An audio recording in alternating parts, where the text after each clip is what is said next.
e nos anos 2000 haviam cerca de 5.000 a 6.000 denominações diferentes no Rio de Janeiro. Né? Como é que a gente reconhece a igreja verdadeira no meio de todo esse burburinho? Né? Hoje, a igreja ter o nome de uma denominação tradicional também não significa mais muita coisa. Nós temos aí igrejas luteranas, batistas, presbiterianas, são dirigidas por teologia liberal, uma teologia antissobrenaturalista, anticonfessional, de ruptura, inclusive, não só com a mensagem da reforma, mas do cristianismo tradicional, do cristianismo histórico. Então, a questão para nós aqui é quais são as marcas da igreja verdadeira, o que caracteriza uma igreja verdadeira. Duas definições num primeiro momento aqui. A primeira definição vem da Confissão de Augsburgo, talvez a primeira confissão de fé protestante, apresentada ao imperador em 1530, e que tem Philippe Melanchthon, seu autor principal. Essa declaração foi revisada por Lutero e outros luteranos, mas Melanchthon é o autor principal da Confissão de Augsburgo. Olha a definição de igreja verdadeira dessa confissão de fé.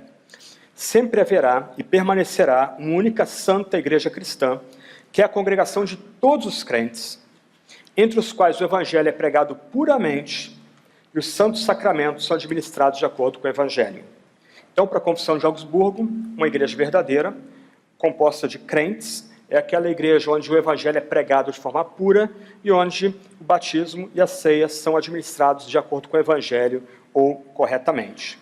Eu tenho citado na primeira palestra o Catecismo de Heidelberg, que ainda que seja um documento reformado, conectado com os reformados alemães e holandeses, tem sido um catecismo muito apreciado, até por causa do seu tom irênico, o seu tom que busca uma concordância com a tradição luterana.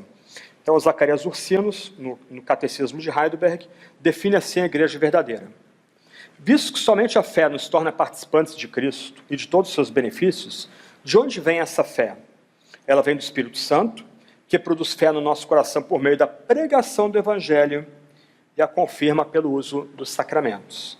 Então, a tradição reformada, junto com a tradição luterana, lá na Reforma, ela entendia que uma verdadeira igreja ela é caracterizada pela pregação da pura palavra de Deus e pela correta administração do batismo e da ceia. Os reformadores se separaram aí no tocante à organização eclesiástica, os luteranos com uma estrutura episcopal e os reformados, aí algumas vezes com uma estrutura presbiteral, sinodal, outras vezes privilegiando a estrutura congregacional e, mais recentemente, até uma estrutura mista, né? Parte congregacional, parte presbiteral. Essa seria uma questão secundária para nós aqui, do que é uma igreja verdadeira. A questão, por exemplo, do tipo de culto, em alguma medida também é secundária. Os luteranos privilegiariam no culto tudo aquilo que claramente não é rejeitado pela Sagrada Escritura. Então, luteranos não teriam problema com paramentos, as vestes eclesiásticas, não teriam problema com cruzes, não teriam problema com velas, com incensários, não teriam problema com elementos da tradição que não contradizessem, não entrassem em contradição com a mensagem central da Sagrada Escritura. E uma experiência muito curiosa, levando um grupo agora em setembro para as terras da Reforma, o choque de protestantes, tanto presbiterianos como batistas, sobretudo pentecostais, quando entram na igreja luterana e se deparam ou com um quadro da crucificação ou mesmo com um Cristo crucificado, geralmente representado de forma sofredora e sangrando na cruz. Nossa cabeça mais sóbria nesse aspecto da arte cristã dá um nó, né? Mas espera aí, isso não é coisa de católico? Era uma questão que volta e meia eu ouvia, né? E algumas vezes algumas pessoas do grupo passando uma situação, né? Vai entrar na igreja com um boné ou com a touca, aí da porta alguém diz, não, você não pode entrar com boné e touca. Mas isso não é reminiscência do catolicismo para os luteranos, já que não há uma condenação desses aspectos na Sagrada Escritura, então eles são permitidos, é permitida a sua inclusão na liturgia. Para a tradição reformada e puritana, aquilo que não é claramente ordenado na Sagrada Escritura não pode ser tolerado no culto público. Então, para a tradição reformada e puritana, quanto mais sóbrio o culto e a própria estrutura arquitetônica onde a igreja cultua tem o seu valor. Então, se de um lado luteranos, anglicanos, metodistas, eles vão valorizar a arquitetura litúrgica e há todo um jogo de significado bonito para o púlpito elevado, preso na parede, né? Você tem que subir nele por uma escada em espiral, a centralidade da mesa do Senhor, vitrais, a imagem do Cristo crucificado, geralmente no centro da igreja, dominando todo o cenário ali, a nave da igreja elevada. O ideal de uma arquitetura eclesiástica para reformados puritanos é uma igreja onde o púlpito está no centro, não a mesa do Senhor, não o batistério, mas o púlpito.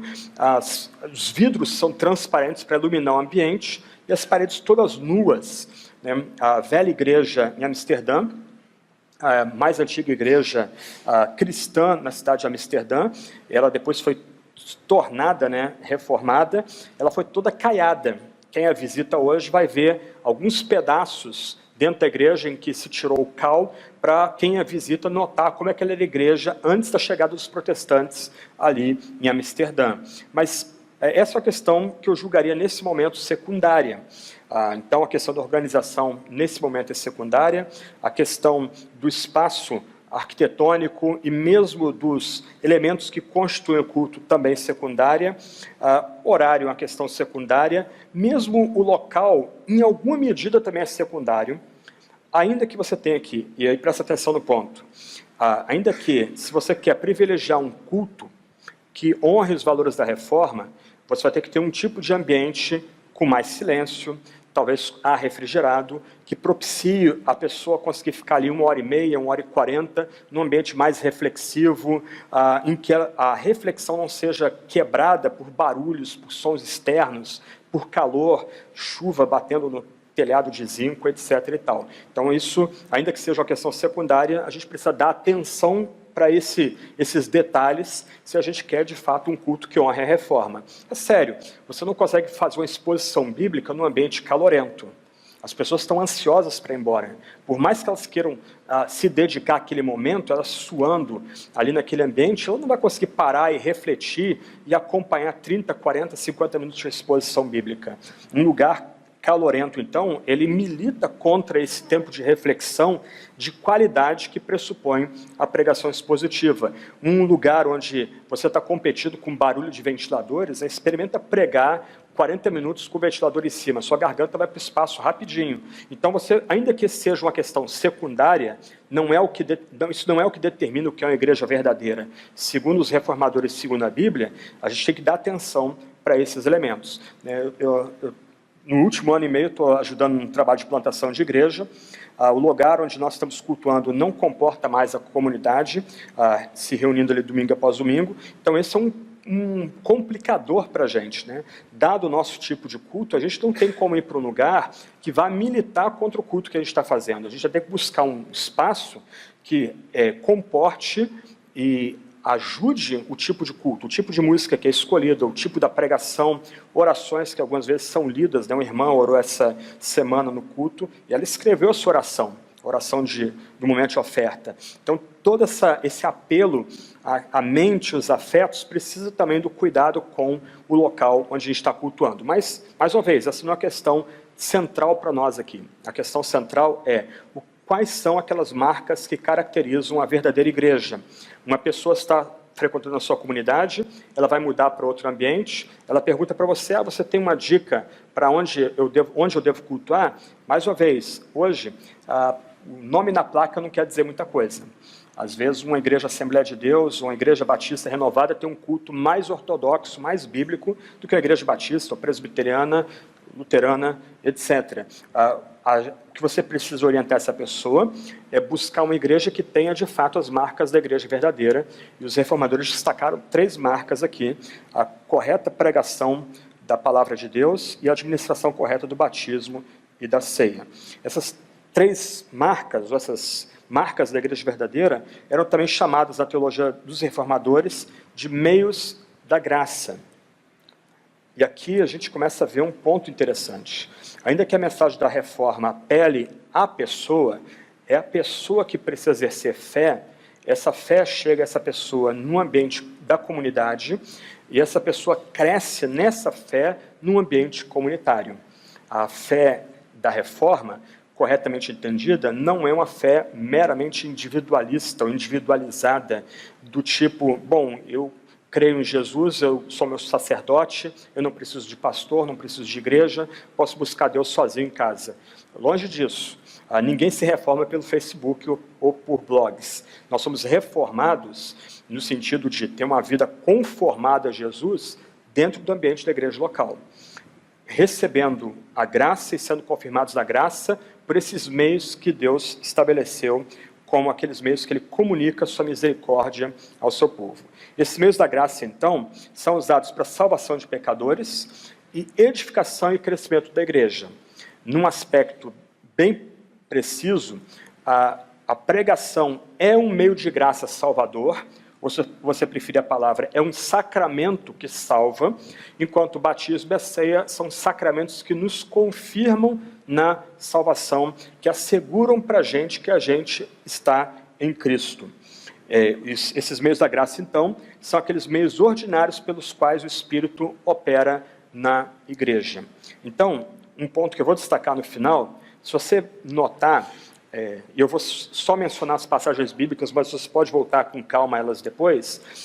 Cada um desses meios de graça, energizados pelo Espírito Santo, colocam diante da gente Jesus Cristo. A pregação verdadeira coloca diante de nós Cristo. Quando nós pregamos o Antigo e o Novo Testamento corretamente, nós estamos colocando Cristo e Cristo crucificado diante das pessoas. Quando homens e mulheres são batizados, eles são batizados em Cristo Jesus. E na ceia, nós estamos oferecendo o corpo e sangue de Cristo Jesus para toda a comunidade.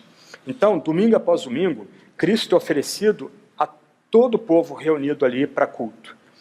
Se pessoas querem experimentar crescimento na graça, crescimento na fé, querem experimentar avivamento, elas precisam buscar uma comunidade que lhes ofereça Cristo por meio da pregação fiel e por meio da correta administração do batismo e da ceia. Eu sou um batista muito pouco convicto, então eu vou usar de forma intercambiável as expressões ordenança e sacramento. A expressão sacramento surge meados do século II, na igreja, entre os pais da igreja, e ela é uma adaptação na palavra usada no ambiente militar. O sacramentum era quando uma pessoa, ao entrar na legião romana, ela prestava juramento diante de um estandarte com a mãozinha lá em cima, e a efígie do imperador, ela prestava juramento que ele seria leal à sua unidade militar e ao imperador. Então, alguns pais da igreja pegaram essa expressão de uso militar e aplicaram essa expressão para lembrar que, em alguma medida, nós respondemos a Deus por meio da pregação, do batismo e da ceia. E essa resposta é totalmente séria, na medida que, quando respondemos com fé à pregação, ao batismo e à ceia, nossa vida não pertence mais a nós mesmos, mas pertence agora exclusivamente a Jesus Cristo, que é oferecido na pregação, no batismo e na Santa Ceia. Então, vamos lá. A pregação e o Espírito Santo. Eu coloquei no quadro alguns versículos que mostram a ligação entre a obra do Espírito e a pregação. Algumas vezes, essa conexão passa batido pela gente, mas os autores bíblicos, eu cito aí evangelistas, Paulo e Pedro, vão mostrar que a pregação está intrinsecamente ligada com a obra do Espírito Santo. A pregação é pregação de fato, porque o Espírito Santo opera nela, opera por meio dela. A pregação não é uma aula, não é um discurso, e nós que gostamos da teologia reformada somos tentados algumas vezes a tornar a pregação uma aula de exegese, em que a gente decompõe o texto bíblico para a comunidade. Isso não é pregação. A pregação é comunicar a ideia central da passagem no poder do Espírito Santo, de tal forma que a ideia central da passagem faça diferença na comunidade. O nosso alvo na pregação não é oferecer uma explicação detalhada, verso a verso, do texto que a gente está pregando para a comunidade, mas é resumir qual é a ideia central daquele parágrafo, ou daquele capítulo, ou da sequência de capítulos que a gente está comunicando à nossa comunidade de manhã, e chamar pessoas a obedecer ou crer na ideia central da passagem. Então, no outro aspecto, Se a pregação ela lida com a ideia central da passagem, a pregação tem que ter uma aplicação prática. Ela tem que chacoalhar as pessoas. Como alguém já disse no passado, a verdadeira pregação vai confortar quem está desconfortável e vai deixar desconfortável quem está se sentando confortavelmente nos bancos da igreja. Então, a pregação expositiva não é uma análise léxica da passagem ponto a ponto, mas você vai resumir a passagem em algumas sentenças, de tal forma que as pessoas possam, durante a semana, lembrar da ideia central daquela passagem. E se ela lembrar da ideia central da passagem, Deus está falando para ela. Eu não tenho esse tipo de carisma, mas alguns colegas meus, eles pedem para a congregação, no meio do sermão, se dirigir um ao outro, citando, entre eles, a ideia central da passagem, para tentar fixar a ideia central da passagem enquanto o sermão é pregado. No meu caso, eu vou tentar citar a ideia central da passagem várias vezes durante o sermão, mudando as palavras. Em outras palavras, eu não quero que a pessoa decore qual é a ideia central da passagem. Eu quero que ela, junto comigo, ela capte a ideia central da passagem. Vou usar um exemplo pessoal meu. Eu e meu co-pastor pregamos 2 sermões sobre a liberdade cristã, um tema que poucas vezes é tratado no nosso meio. E esse meu colega fez isso a partir de Romanos 14, 15, e eu fiz isso a partir de 1 Coríntios 8 a 10. Então, previamente, nós pedimos para a comunidade ler os capítulos inteiros, e no domingo, quando nós pregamos, o sermão de 50 minutos a 1 hora mais ou menos, nós só temos um culto por domingo, nós enfatizamos em toda a exposição, a ideia central de toda aquela passagem, não lendo toda a passagem, a gente pressupunha que os membros leram toda a passagem, mas destacando os versos principais que corroboravam a ideia central da passagem. E depois vem as aplicações práticas. Isso é pregação. As pessoas não se reúnem no domingo para ouvir uma aula. O que elas se reúnem domingo após domingo é para ouvir uma palavra que vem do próprio Deus na Sagrada Escritura, sendo explicada com fidelidade, aplicada com fidelidade. Uma questão importante aqui da aplicação é você mentalmente dividir seu grupo em blocos. Toda igreja vai ter pessoas que acham que são crentes e não são crentes. Então você precisa ter alguma aplicação para esse grupo. Você vai ter os fortes na fé. Então você tem que ter alguma aplicação que leve essa pessoa a continuar crescendo na fé. Você vai ter pessoas ali que estão lutando com doença, enfermidade, e elas precisam ter uma palavra de esperança da parte de Deus. Pessoas que estão lutando com depressão, elas precisam receber refrigério da parte de Deus. Outras pessoas que acham que já sabem muito. Então você vai ter que dar uma chacoalhada nessa pessoa e mostrar que se ela acha que tem muito, sabe muito, ainda há muito mais para ser revelado da Sagrada Escritura, para ela continuar aprendendo também. Então, você pode pegar desses 4, 5 casos, 3 casos, e você trata deles no seu sermão. Talvez gastando 2/3 do sermão em aplicações práticas, todas derivadas da ideia central da passagem. Ok? Alguns pontos aí. Lembra que a pregação é esse sacramento salvador. Pessoas chegam à fé por meio da pregação. A fé vem pelo ouvir a palavra. É o único meio pelo qual as pessoas vão se conectar com Cristo, é por meio da pregação, e uma pregação fiel. Então, 3 pontos aqui para a gente avançar um pouquinho. A eficácia da pregação depende da ação do Espírito Santo na preparação e entrega do sermão. Ok? Então, enquanto você está preparando o sermão, você precisa, por assim dizer, regá-lo com oração. Não basta apenas entender intelectualmente o que diz a mensagem. A ideia central da passagem tem que arder dentro de você. Aqui não importa o estilo. Importa que você seja apaixonado pelo que você está comunicando. Deixa eu dar um exemplo que eu gosto bastante. Eu tive o privilégio de estar no Gospel Coalition nesse ano. E deu para ver direitinho que o poder reside não no carisma do pregador, mas da mensagem. John Piper, ele prega mexendo as mãos, grita, fala alto no púlpito. Se você já viu um vídeo dele, acompanhou ele quando pregou aqui no Rio Centro, ou na Fiel, você já sabe como é que é o estilo dele. Tim Keller, pregando assim, sem modular a voz uma única vez. Lá pela Santos ele puxa um papel, faz uma citação de Lutero, deixa aquele papel de lado e conversando. Os dois pregando para 11 mil pessoas. 2 estilos completamente diferentes.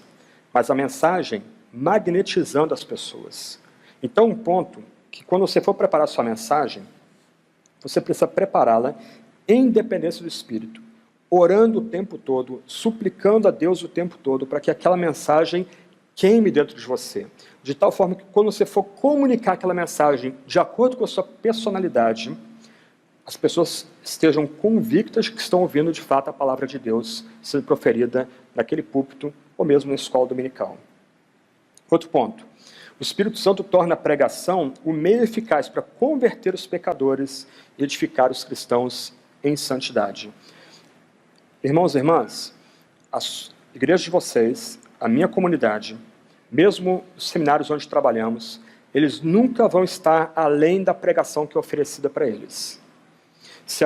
O que é oferecido para eles é entretenimento, piadas, historietas, testemunhos, o texto sendo usado como mero pretexto, essa comunidade vai refletir exatamente o que é oferecido para eles. Então, a gente tem que estar convicto de que é o Espírito Santo agindo por essa pregação que é fiel ao texto bíblico, que vai salvar pessoas na comunidade, vai suscitar fé nas pessoas ali na comunidade, em Jesus Cristo, e vai edificar pessoas de tal forma que elas cresçam em Cristo, na graça, em alegria, em temor, etc. E, reforçando o que eu já disse, a fé salvadora, ela vem exclusivamente pela pregação da palavra. A gente não pode ter ilusão aqui. Se a gente chamar pessoas para se tornarem membros de nossa comunidade, que não pela palavra, elas vão colocar a fé em outros objetos que não Cristo na palavra, e elas vão permanecer na sua comunidade, na minha comunidade, enquanto aqueles objetos lhes são dados. Quando aqueles objetos forem retirados, ela sai da comunidade. Então, a gente tem que pregar de tal forma, sabendo que é essa pregação fiel que vai suscitar fé salvadora nas pessoas, e as pessoas vão permanecer na comunidade por causa da qualidade da pregação que ali é oferecida. Uma palavra que eu daria também, nesse ponto aqui, é, não tente imitar esses pregadores famosos. Piper, Keller, Augusto Nicodemos, entre outros. Se Deus chamou você para o ministério, Deus deu a você a personalidade e os dons que Ele quer usar. Então, esmere-se no estudo bíblico, esmere-se na preparação do sermão, invoca o Espírito Santo em todo o tempo e comunica essa mensagem com a personalidade e com os dons e talentos que Deus concedeu a você. Faça isso de forma fiel. Deus aqui entreteceu você do jeito que você é e chamou você, formou e chamou você do jeito que é. E Ele vai usar você do jeito que você é. Ok? Mas seja fiel na apresentação da mensagem, na preparação da mensagem. Quanto ao tempo que você vai gastar para preparar a mensagem, essa é questão pessoal. Alguns sermões podem demorar mais tempo para serem preparados, dada a dificuldade do texto, ou a dificuldade do assunto. Outros sermões podem surgir mais rapidamente, mas em todo o tempo, tenha certeza de que você está comunicando de forma fiel a ideia central da passagem e fazendo as aplicações legítimas decorrentes daquela passagem. Esse é outro ponto. Resista toda a moralização no púlpito. Essa é uma tentação daqueles criados no ambiente mais fundamentalista, mais restritivo. As suas aplicações têm que ser decorrentes do texto que você está pregando. E não podem ser impostos ao texto, terminando por usar o texto como mero pretexto. Então, quando você for passar para as aplicações práticas, após estudar e meditar naquela passagem bíblica, pense nas aplicações que são decorrentes do texto que você tem diante de você. Para que as aplicações sejam decorrentes da própria palavra de Deus. E o que vai ocorrer é que as pessoas vão se colocar debaixo dessas aplicações e elas vão ser transformadas por essas aplicações, porque as aplicações são derivadas do texto sagrado e não impostas ao texto sagrado. Lembra, o texto sagrado não fala nada de roupa, vestimenta, o que a gente vai beber ou comer ou como vai se entreter. Não, o texto não está falando disso. O texto tem outras conexões, outras implicações. Então, tenta ser fiel, lute para ser fiel, inclusive nas aplicações, de tal forma que elas sejam decorrentes do texto que você está pregando. Citar Calvino aqui. Eu gosto muito dessa frase dele. Diz assim, que aqueles que desejam desempenhar bem a tarefa do ministério da palavra aprendam não apenas a discursar e a falar em público, mas especialmente a penetrar na consciência, para que as pessoas vejam Cristo crucificado e seu sangue escorrendo. Se a igreja tiver esse tipo de artista, ela não precisará de madeira nem de pedra, ou seja, não precisará de representações sem vida, e, na realidade, não precisará mais de imagem alguma. Então, lembra, Cristo é o centro da pregação. Se você está pregando no Antigo Testamento ou no Novo Testamento, você tem que conectar o texto com Cristo. E aqui entra outro debate, que não vem ao caso. Isso pode ser feito tipologicamente, profeticamente, pode ser feito pelo método histórico-redentivo, promessa e cumprimento. Ok, isso é uma questão que você vai ter que lutar no campo da hermenêutica. Mas o fato é, nós somos chamados a apresentar Cristo. E Cristo crucificado como único fundamento da igreja. E a gente é chamado a pregar Cristo de tal forma, tão apaixonada, que é como se a gente estivesse colocando Cristo crucificado no poder do Espírito diante da nossa comunidade. Para que uns sejam alegrados pelas feridas de Cristo, outros sejam humilhados pelas feridas de Cristo. E ambos, os grupos, venham a ter fé única e exclusivamente em Jesus crucificado como posto diante da comunidade. Deixa eu fazer um adendo aqui. Eu falei bastante da crucificação de Cristo, e algumas pessoas geralmente perguntam, mas espera aí, não é a ressurreição que é central à fé? Não, é a crucificação. Cristo foi morto pelos nossos pecados e ressuscitado para a nossa justificação. A ressurreição de Cristo confirma, diante do mundo e dos poderes, que o que Cristo fez na cruz foi de fato aceito por Deus. E porque Cristo é de fato Deus homem, o único mediador entre Deus e homem, e que o sacrifício dele foi único e perfeito e irrepetível, é que Deus, o Pai e o Espírito Santo concorrem para levantar Cristo entre os mortos e dar a Cristo o nome que é dado sobre todo o nome, Filho de Deus com poder, ao qual todo joelho na terra, no céu, na terra, debaixo da terra, se ajoelhar, se prostrará e prestará glória a Deus o Pai. Então, o centro da nossa fé é cruz. Ela é o centro da nossa fé. Ela que mostra o que é o cristianismo de fato, é o grande sinal do cristianismo. Então, a gente tem que pregar de tal forma que é como se a gente estivesse colocando Cristo crucificado diante da nossa comunidade. O Espírito Santo vem com poder, impressiona a imaginação dos nossos ouvintes, internece o coração, ilumina a mente deles e fé é suscitada neles, não no pregador, não na igreja, denominação, não em regras e comportamento, mas em Jesus Cristo. Então, para os reformadores, a pregação é um sacramento, é o primeiro sacramento, é o sacramento mais importante e é o único sacramento salvador. Pessoas não chegam a ter fé se não for pela pregação e pregação no poder do Espírito Santo. Eu podia cansar vocês aqui de histórias sobre isso, mas me impressiona o temor que os puritanos tinham de pregar uma pregação que fosse um mero estudo.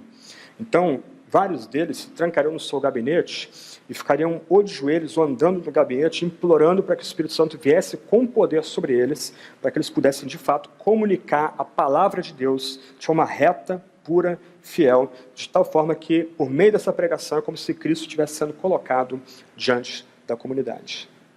Segundo sacramento, que é considerado junto com a ceia. E agora um sacramento de confirmação junto com a ceia. A pregação é uma ordenança, um sacramento de salvação, e o batismo e a ceia, sacramentos de confirmação. No quadro você tem textos bíblicos que ligam o batismo à obra do Espírito Santo. O batismo e a ceia não são mera memória vazia, como querem, por exemplo, alguns batistas, simplesmente uma ilustração pedagógica para a comunidade, mas esses vários textos que estão elencados aí mostram a conexão entre o Espírito e o batismo. Quando nós batizamos pessoas, o Espírito está operando nas águas enquanto aquela pessoa é batizada, independente do modo de batismo. Outro parênteses aqui, é só no século XVII que um grupo de congregacionais em Londres, puritanos, começa a batizar por imersão. O batismo padrão, até o século XVII, mesmo entre anabatistas, era o batismo de aspersão. E mesmo entre os reformados, havia a noção de que, pelo lavar regenerador, o Espírito Santo operaria naqueles que recebem o batismo como tal sacramento. Então você tem vários textos aí você pode voltar isso com calma, que conectam essa ligação entre o Espírito e o batismo sendo não só um sinal, mas também um selo daquilo que o Espírito Santo faz internamente na vida daquele que é batizado. Então, esse batismo seria aí um sacramento de confirmação, na verdade um rito de entrada, não na igreja local, mas um rito de entrada no próprio reino dos céus. A igreja, como essa agência do reino, né, uma igreja local como agência do reino, ela batiza uma pessoa em nome do Pai, do Filho e do Espírito, independe aqui a quantidade de água, se é por imersão ou por aspersão, mas essa pessoa agora passa a ser marcada como um membro do reino, um membro do corpo de Cristo. Então, o batismo é um rito inaugural da nossa vida cristã e é a marca de propriedade de Deus em nossa vida. E nada pode apagá-la. Na Roma Antiga, quando o militar romano fazia o seu sacramento, o seu juramento ao imperador e à sua legião, né, ele não recuaria, ele não deixaria a sua unidade militar na mão, por assim dizer, no campo de batalha. Ele tinha decalcado na sua pele SPQV, pertence ao povo e ao Senado de Roma. Aquilo ali, alguém viu o Gladiador, deve lembrar o Máximos tentando raspar na pele dele as 4 letrinhas, né, que você hoje encontra nos bueiros em Roma, mas a ideia ali é que ao jurar lealdade ao imperador e à sua legião, aquela pessoa não pertence mais a si mesmo, ela passa a pertencer ao imperador e à legião. Quando os pais da igreja pegaram a ideia de sacramento e aplicaram no batismo, a ideia que eles queriam conferir a partir do Novo Testamento é que quando uma pessoa é batizada, ela tem que ser lembrada, e a comunidade também é lembrada, que ela não pertence mais a si, ela pertence exclusivamente a Cristo e ao seu reino. Por isso, minha dificuldade com o batismo infantil, apesar de ser simpática a ideia, porque o batismo pressupõe fé salvadora e marca uma ruptura entre o que a pessoa era e o que a pessoa agora é em Cristo Jesus. Nesse sentido, então, pensando em Romanos capítulo 6, o batismo caracteriza externamente a união com Cristo, o que é um problema para o batista.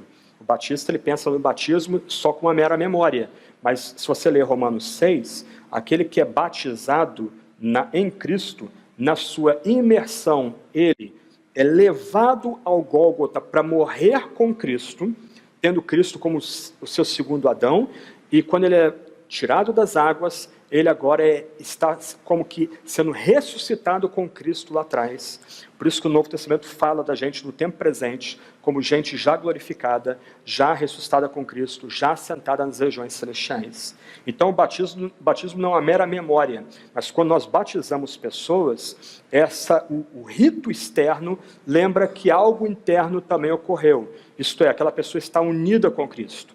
Para aqueles que praticam o batismo de aspersão, e eu não o vejo como excludentes os dois modos de batismo no Novo Testamento, aquele que é batizado por aspersão, como diz Paulo a Tito, ele está provando o lavar regenerador do Espírito Santo.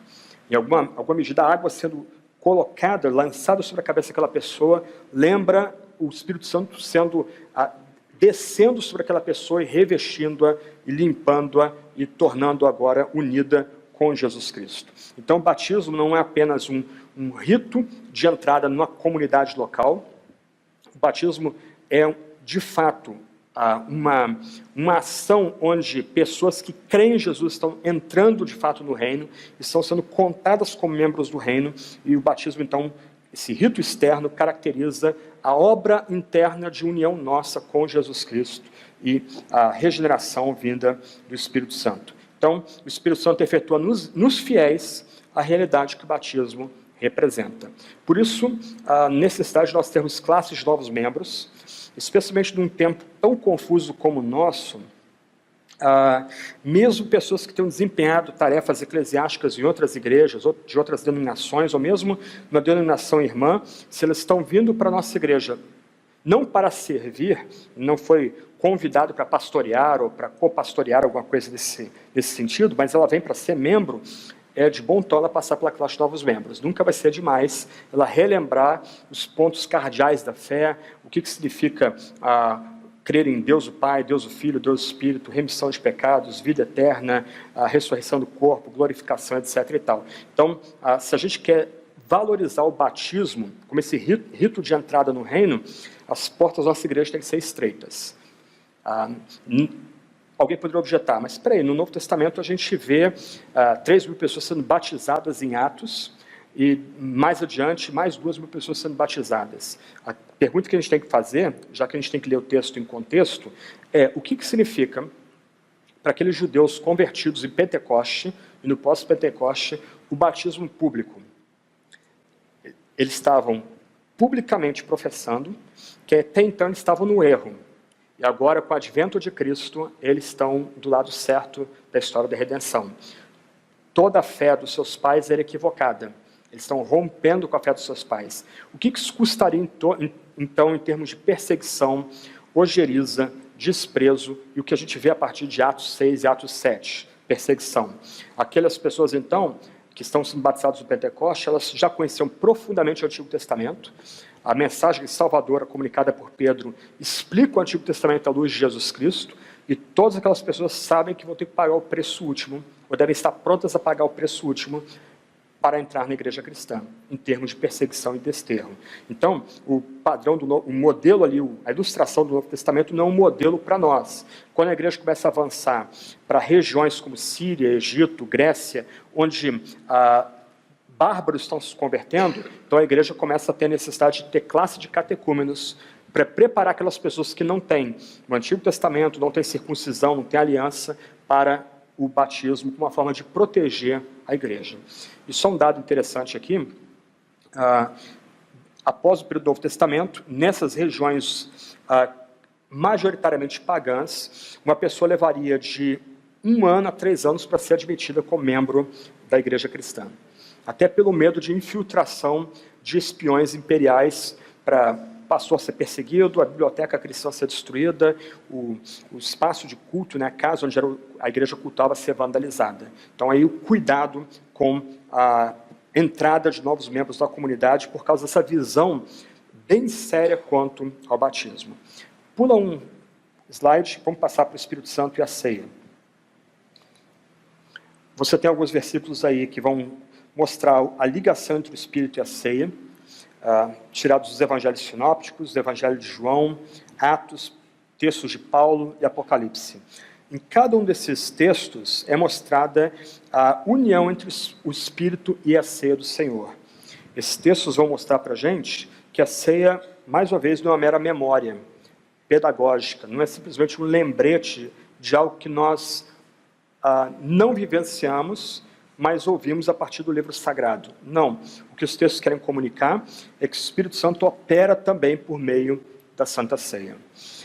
Eu, pregando em 1 Coríntios 8 a 10, eu destaquei 1 Coríntios 10, 16 a 22, onde Paulo lembra que a gente não pode estar presente na mesa de demônios e diante da mesa de Cristo.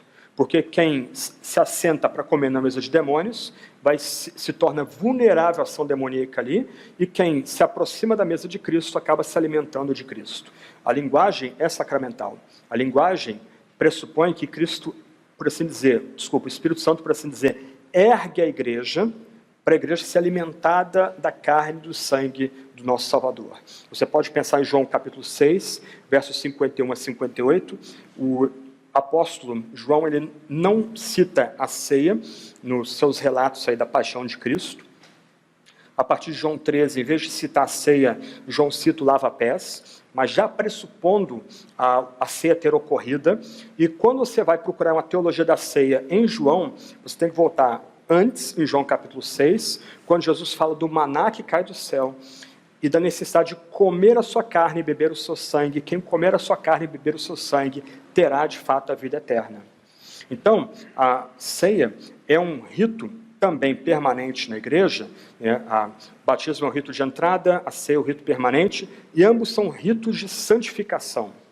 Nós nos reunimos domingo após domingo para sermos alimentados da carne e do sangue do nosso Salvador, para termos nossa fé reforçada e aprimorada por meio desse rito em que nós participamos. E por isso, a ceia e o batismo devem ser celebrados com frequência.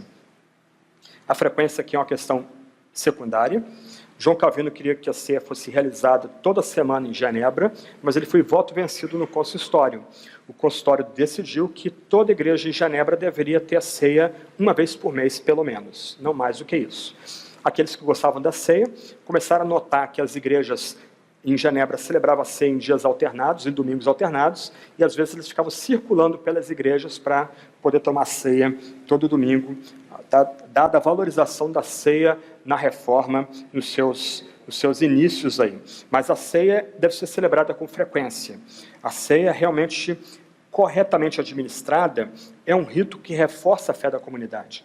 Gente, mais uma vez, nota que a pregação só ocorre na comunidade, o batismo só ocorre na comunidade, a ceia só tem valor na comunidade. Ninguém batiza a si mesmo, ninguém prega para si mesmo, ninguém ministra a ceia para si mesmo. São todos eventos comunitários que pressupõem uma importância do valor da própria igreja, como algo absolutamente central. Se nós somos justificados como pessoa nós somos inseridos nessa comunidade. Aliás, nós somos justificados ouvindo a pregação na comunidade, e nós crescemos na fé por meio da pregação na comunidade, também pelo batismo, também pela ceia, como esse rito contínuo que deve ser celebrado na igreja. A ceia representa o corpo moído e o sangue de Cristo derramado pelos nossos pecados. A palavra em memória, que é citada nos relatos evangélicos, Mateus, Marcos e Lucas, ela não pressupõe memória vazia. A palavra memória, anamnesis, pressupõe que você está voltando ao passado, e é como se você estivesse diante do Calvário, sendo alimentado com a carne e o sangue de Cristo. A gente pode lembrar, por exemplo, da Páscoa no Antigo Testamento, que é dito que todo judeu deve celebrar a Páscoa como se ele mesmo tivesse saído do Egito. A ideia de memória é ligada a essa ideia da Páscoa. Então, quando nós estamos celebrando a ceia, não é, mais uma vez, um mero sinal pedagógico que é dado para a gente. Um sinal pedagógico de algo que nós não vivenciamos. A ceia nos é dada para que, por meio do poder do Espírito, a gente volte ao Calvário. É como se a gente estivesse diante de Cristo crucificado. E a gente está sendo alimentado com a verdadeira carne e verdadeiro sangue de Cristo. Como isso se dá? Não sei. Conversando com um senhor luterano, muito tempo atrás, eu tentando entender a posição luterana, que é bem diferente do que eu estou oferecendo para vocês aqui, eu perguntei para ele, mas, poxa, me explica esse ponto aí, não estou entendendo como é que os elementos, Cristo está em, com e sobre os elementos. Aí ele olhou para mim com muita condescendência e disse, meu filho, eu também não entendo, mas eu experimento. Eu gostei da frase. De alguma medida, quando nós nos reunimos para celebrar a ceia, nós estamos sendo alimentados por Cristo, pela sua carne e seu sangue, espiritualmente, de uma forma que a gente não entende racionalmente, mas a gente experimenta os poderes do sangue de Cristo derramado e de seu corpo moído pelos pecados. E por meio desses elementos, nós temos comunhão com Cristo pelo Espírito Santo. É como se nós estivéssemos sendo erguidos nos céus para encontrar Cristo nas alturas e ser alimentado pelo próprio Cristo nas alturas. Esses pontos que eu estou oferecendo para vocês são pontos que foram virtualmente perdidos na igreja contemporânea, sobretudo na igreja brasileira. Ainda se valoriza a pregação como talvez o único sacramento, e a ceia e o batismo são valorizados como coisas absolutamente secundárias e muitas vezes não são tratadas com a devida atenção que o Novo Testamento exige da gente. Então, eu conheço igrejas que a pessoa se decidiu por Cristo, mais uma vez a linguagem problemática, e ela já é batizada imediatamente, é batizada na sequência, sem nenhum tipo de preparação prévia para receber aquela pessoa na comunidade local. Outras vezes, a ceia é dada de forma muitas vezes negligente, sem requerer o autoexame. E do outro lado, muitas vezes, pessoas se excluem erroneamente da ceia, achando-se boas demais para não comungar, ou querendo manter os seus pecados prediletos e não confessá-los para não comungar.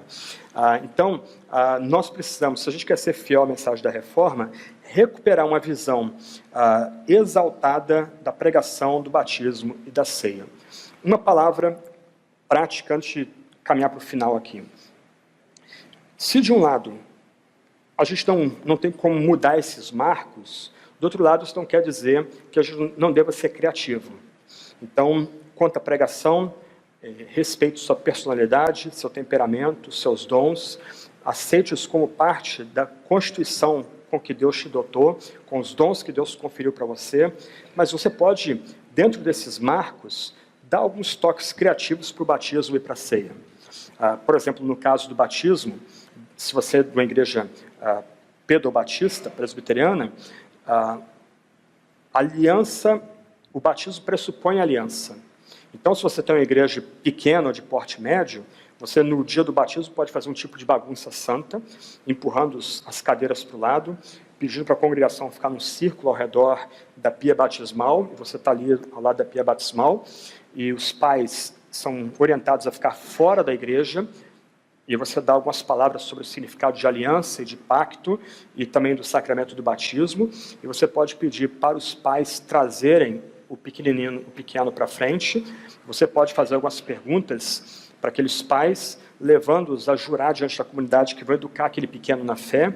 Você pode fazer perguntas para a comunidade, levando aquela comunidade a jurar que na ausência dos pais eles vão educar o pequenino na fé. Então você batiza aquele pequeno em nome do Pai, do Filho e do Espírito, incluindo na comunidade do pacto. É algo simples. Você tem os marcos que não podem ser removidos.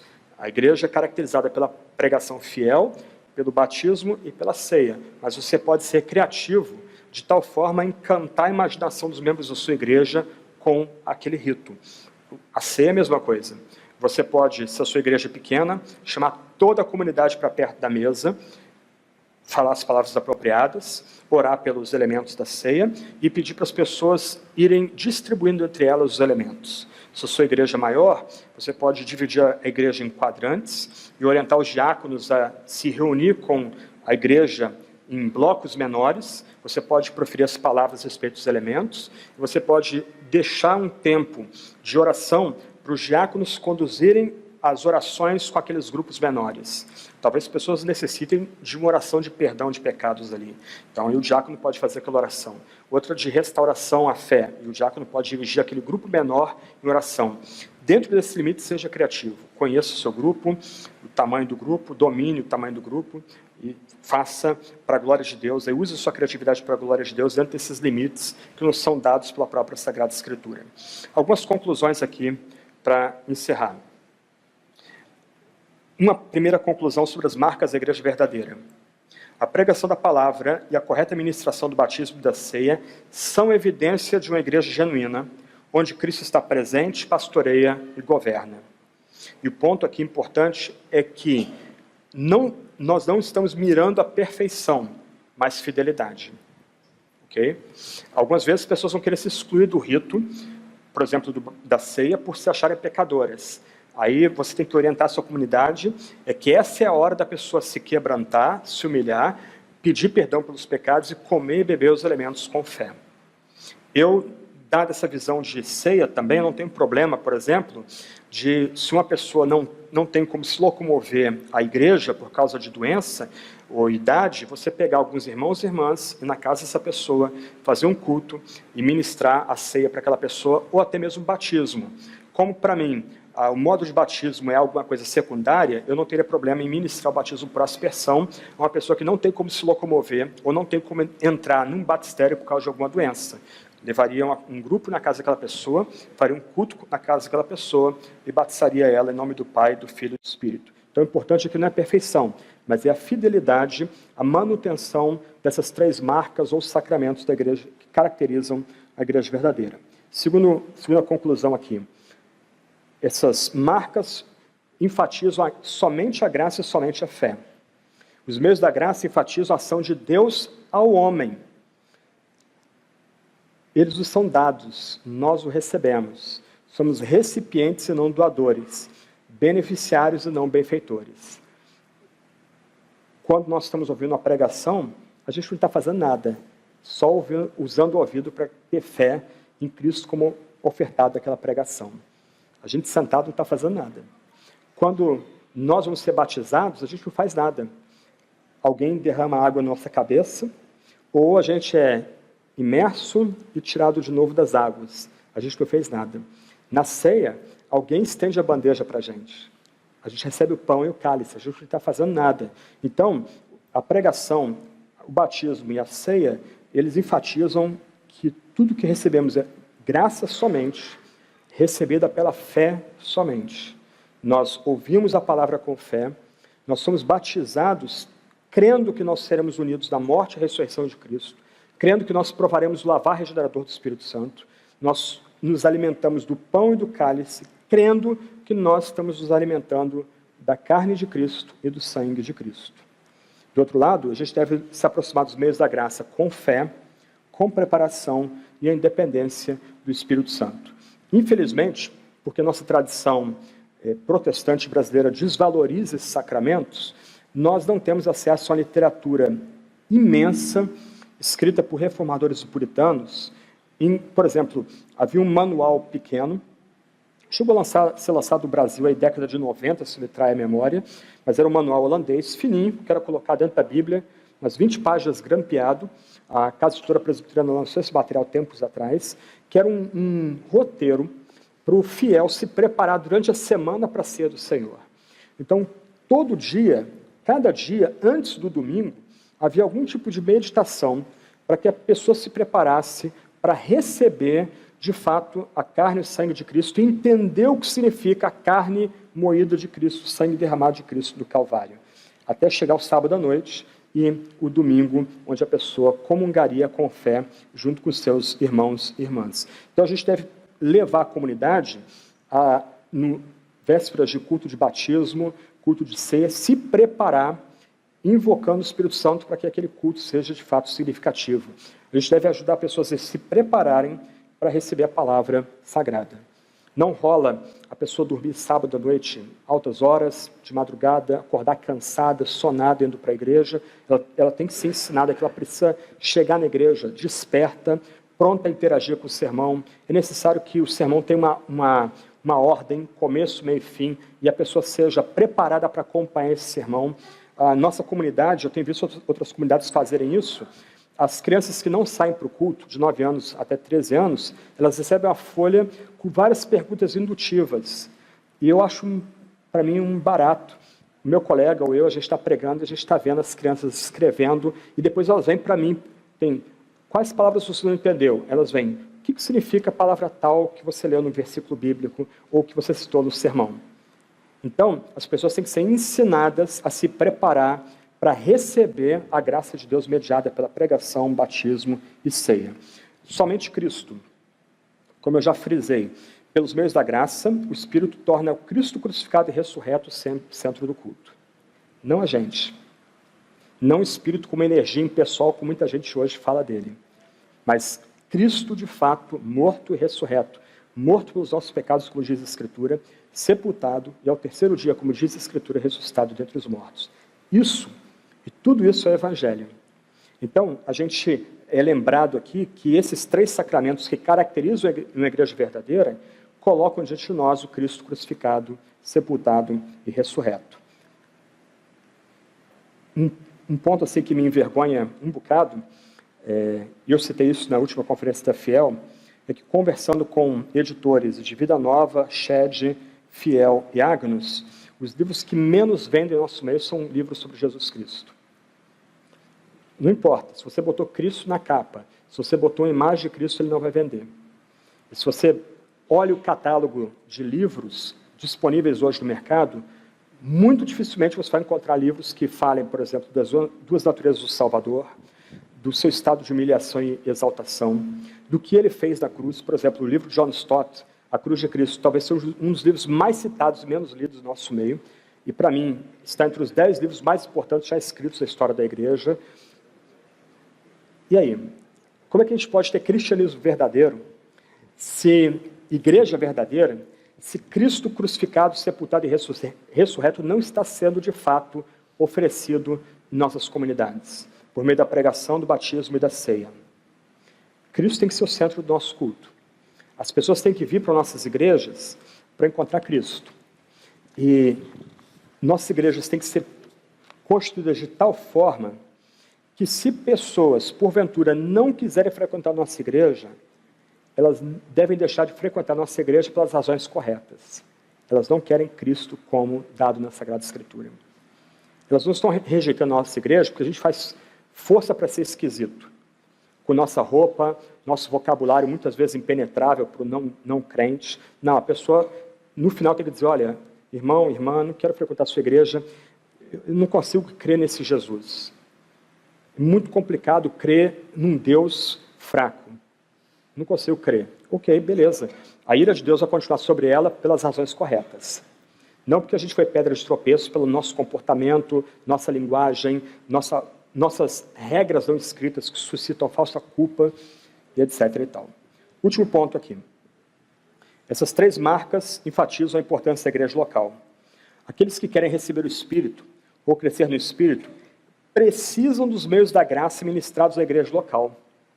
Pois o Espírito vem por meio da pregação, batismo e ceia, não por meio de experiências individualistas ou isoladas da comunidade.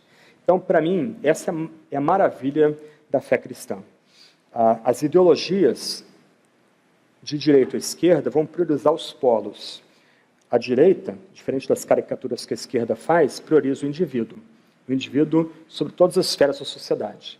A esquerda vai priorizar o Estado sobre todas as esferas da sociedade. César é Deus. Mas, por trás disso, tem um problema filosófico do uno e do múltiplo. O que é mais importante, um ou os muitos? Na fé cristã, o dilema é resolvido. Deus é um e Deus é muito. Deus é um e Deus é 3. Nós somos salvos como pessoa, com nome, história, mas como pessoa, nós somos inseridos em comunidade. E o Espírito Santo age por meio da comunidade. Então, se nós enfatizarmos corretamente os meios da graça, vai ficar muito claro para o nosso povo que a comunidade é o lugar onde Deus trabalha. Nós crescemos em comunidade, somos amadurecidos em comunidade, nós somos consolados em comunidade e avivados em comunidade. Não há vida cristã solitária, então. Nós somos salvos, mais uma vez, como pessoa. Nós somos justificados como pessoas. Mas agora, se nós queremos crescer na graça de Deus e de Cristo, a gente precisa da igreja local. E a justificação da igreja local é dada nas marcas da igreja verdadeira. É a pregação fiel e a correta administração do batismo da ceia, que coloca Cristo crucificado, sepultado e ressurreto diante das pessoas, domingo após domingo. Essa é toda a justificação da igreja. Se a gente fizer isso, a gente celebra realmente a reforma direitinho. A gente está honrando os reformadores. Não é mera imitação, não é querer imitar, trazer Escócia e Holanda para o Brasil, que vai tornar-nos fiéis aos reformadores. Mas é voltar aos princípios que eles descobriram relendo a Escritura com novos olhos. Sendo fiel a eles que a gente vai honrar a tradição reformada e vai poder, de fato, comemorar os 500 anos da reforma. Vamos orar?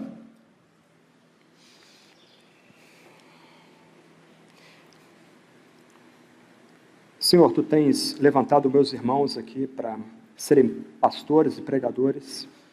Ó Deus, grava na mente deles a necessidade deles lutarem e trabalharem para terem comunidades que sejam marcadas pela pregação, pelo batismo e ceia. Nós te adoramos, ó Deus, porque o Senhor vem a nós por meio desses meios. Meios simples, palavra, banho, cálice, pão, meios que nos humilham, mas meios também que reforçam nossa fé, que nos ajudam a crescer na graça e, sobretudo, que valorizam a igreja como aquele lugar onde o Senhor primariamente trabalha por meio do Teu Espírito. Se for da Tua graça, ó Deus, à medida que a gente permanece fiel a esses meios, aviva-nos, ó Deus. Olha o nosso país. Senhor, tem misericórdia da gente. Violência que está presente em nossas grandes cidades, a violência estúpida, sem sentido, bruta, a corrupção endêmica das nossas autoridades, elas não são mais servos, mas se tornaram a besta que surgiu do mar. Ó Deus, tem piedade da gente, ajuda-nos a entender que é por meio de um avivamento, operando por esses meios da graça, que o Senhor vai transformar a Tua igreja nesse país. E por meio da transformação da Tua igreja, o nosso país será transformado também. De tal forma que a gente possa confessar que só Tu és Deus, também na terra de Vera Cruz, nessa terra onde o Senhor mesmo nos colocou, que é o Brasil. Apieda-te de nós, Senhor. Guarda-nos desse mundo mal. Ajuda-nos a cumprir a vocação que o Senhor nos chamou com fidelidade. Te imploramos tudo isso em nome de Jesus. Amém.